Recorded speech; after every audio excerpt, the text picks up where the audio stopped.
Hello. Okay, recording in progress. Good morning, everyone, and thank you all for attending this morning. My name is Joshua MacDonald the Imperfekt.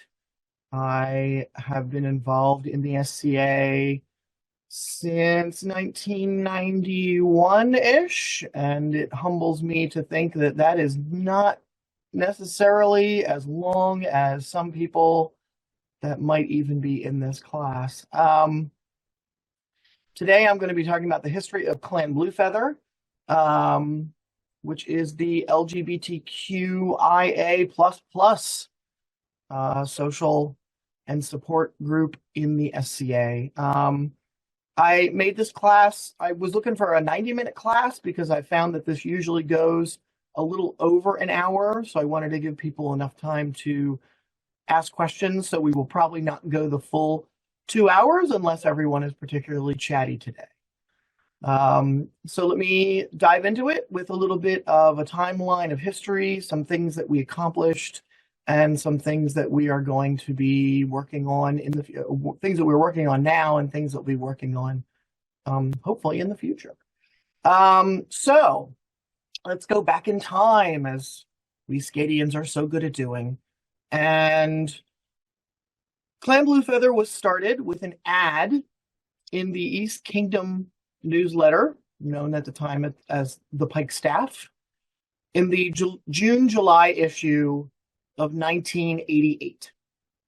It was started by, the ad was placed by a fellow named Joseph Ohoda of Clan Ohoda. And the purpose was, and I will quote, encourage the study and discussion of the gay, lesbian, and bisexual experiences in both the Middle Ages and the current Middle Ages.